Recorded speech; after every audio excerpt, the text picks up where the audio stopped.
मुख्यमंत्री हेमंत सोरेन दिल्ली गए और इधर झारखंड के सियासी गलियारों में हलचल तेज हो गई। सियासत अटकलों, अफवाहों, अवलोकन, अनुमान और आशंकाओं का लेखा जोखा है और इसी मंथन से कई वो सच्चाई निकलकर सामने आ जाती है जिससे लोग हतप्रभ रह जाते हैं। मुख्यमंत्री हेमंत सोरेन और झारखंड की राजनीति को लेकर ताजा अटकलें क्या है? दरअसल इस समय झारखंड की सियासत में तीन तरह की अलग अलग चर्चाएं हैं। अव्वल कि प्रदेश में महागठबंधन से आरजेडी की विदाई होने वाली है। दूजा, क्या झारखंड मुक्ति मोर्चा कांग्रेस और आरजेडी से अलग होकर बिना बीजेपी के सहयोग के ही अकेले सरकार बनाने वाली। और तीसरा कि क्या झारखंड मुक्ति मोर्चा 2009 से 2010 के बीच के राजनीतिक ड्रामे का रिपीट टेलीकास्ट करने वाली, जहां उसने भारतीय जनता पार्टी के साथ मिलकर सरकार का गठन किया था। इन्हीं चर्चाओं के बीच मुख्यमंत्री हेमंत सोरेन दिल्ली गए।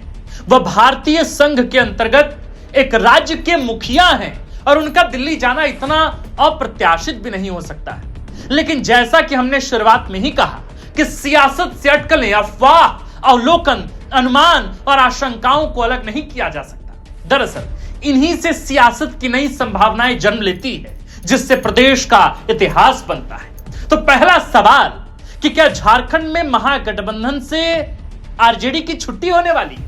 इस चर्चा का आधार क्या है?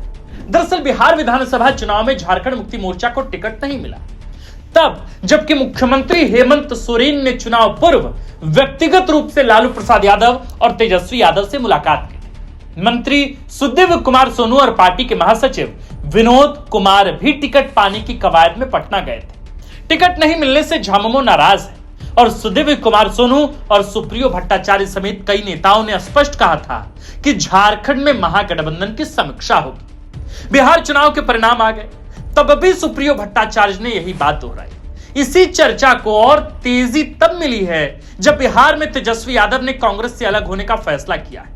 इससे पहले झारखंड में महागठबंधन की समीक्षा के सवाल पर प्रदेश कांग्रेस अध्यक्ष केशव महतो कमलेश ने कहा था कि यह तो मुख्यमंत्री का विशेषाधिकार है।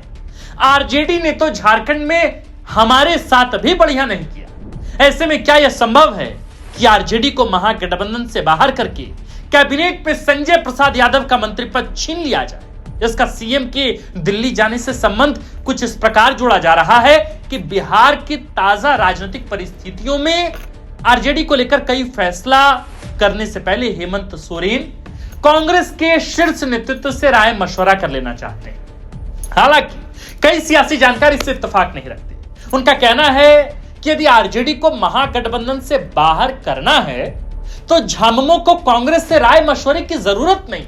दरअसल बिहार में टिकट नहीं मिलने का दोषी यदि झामुमो आरजेडी को मानता है तो कांग्रेस को भी कम जिम्मेदार नहीं समझता। झामुमो का मानना है कि महागठबंधन में झामुमो को भागीदारी दिलाने में कांग्रेस ने पर्याप्त मध्यस्थता नहीं की। हालांकि चुनाव परिणाम से सवाल उठता है कि क्या बिहार में कांग्रेस मध्यस्थता करने की हालत में थी? दूसरा सवाल है कि क्या झामुमो झारखंड में कांग्रेस और आरजेडी के बिना सरकार बनाने की तैयारी में है और क्या ऐसा करना संभव है, पॉसिबल है? दरअसल झारखंड में झामुमो और कांग्रेस के बीच खींचतान कोई नई बात नहीं। अभी मैया सम्मान योजना और 400 रुपए में एलपीजी सिलेंडर देने के वादे पर दोनों दलों में मतभेद है। हाल ही में पार्टी के कार्यकारी अध्यक्ष बंधु तिर्की ने कांग्रेस में टूट की आशंका जताई थी। इससे पहले प्रदीप बालमुचु भी पार्टी में टूट की आशंका जाहिर कर चुके हैं। बिहार चुनाव के बाद बीजेपी के राष्ट्रीय प्रवक्ता डॉक्टर अजय आलोक ने ट्वीट किया था कि झारखंड में नया बम फूटेगा।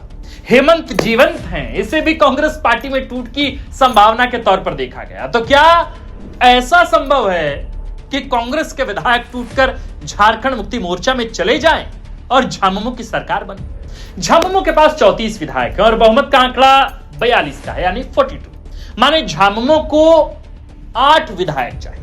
कांग्रेस के 16 विधायक हैं जिनमें से 4 मंत्री हैं। यदि कांग्रेस से 8 विधायक टूटे और कुछ आरजेडी के भी मिल गए तो आराम से सरकार बन जाए। कांग्रेस में टूट हो सकती है, इस आशंका का आधार यह है कि पार्टी के कुछ विधायकों में नाराजगी है। वे मंत्रियों का कामकाज से बहुत खुश नहीं है। पार्टी के विधायक दल के उपनेता राजेश कच्छप कह चुके हैं कि मंत्रियों को खुद को राजा नहीं समझना चाहिए, विधायकों से ही मंत्री हैं। कई विधायकों में पार्टी में उचित पद और सम्मान नहीं मिलने को लेकर असंतोष पहले से है। हाल ही में संगठन सृजन अभियान के तहत जिलाध्यक्षों के चयन पर भी असंतोष के स्वर उठे थे। रामगढ़ में ममता देवी और सिमडेगा में भूषण बाड़ा को जिलाध्यक्ष बनाने पर भी विवाद गहराया था। यदि झारखंड कांग्रेस में टूट हुई तो आश्चर्य कतई नहीं होगा। तीसरा सवाल यह है कि क्या झारखंड में झामुमो भाजपा गठबंधन सरकार का योग बन रहा है? लटकिया सवाल है। इसकी वजह आर्थिक हो सकती है, फाइनेंशियल, इकोनॉमिकल। दरअसल कई मीडिया रिपोर्ट्स में यह दावा किया गया है कि राज्य का खजाना खाली होने की ओर है। हेमंत सोरेन सरकार पर मैया सम्मान योजना को जारी रखने का दबाव लगातार बढ़ रहा है, क्योंकि यही 2024 में सबसे बड़ा चुनावी वादा था। इसी की बदौलत सरकार भी बनी, लेकिन खजाने में पैसा नहीं। दूसरी ओर ई कल्याण का स्कॉलरशिप नहीं दिए जाने से छात्रों में रोष है, नाराजगी है, गुस्सा है।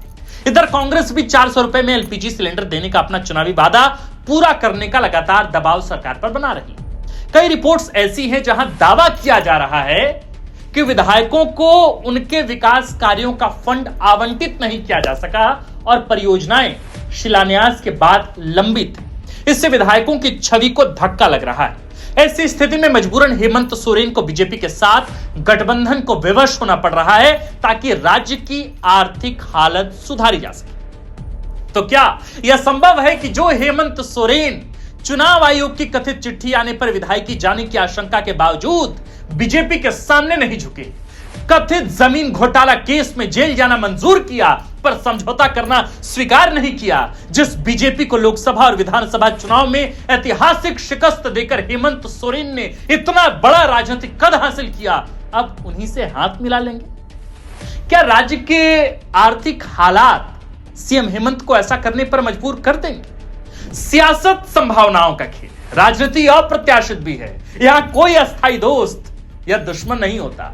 कौन कब किसका सहयोगी होगा, सब समय और परिस्थितियां और काल पर निर्भर है। झारखंड में भी कई संभावनाएं तैर रही हैं। अंतिम में क्या होगा इसका अनुमान भर ही लगाया जा सकता है। हां, इतना तय है कि भीतर खाने कुछ तो पक रहा है जिसकी महक सियासी फिजा में फैल रही है। आपको क्या लगता है? आपकी राय क्या है?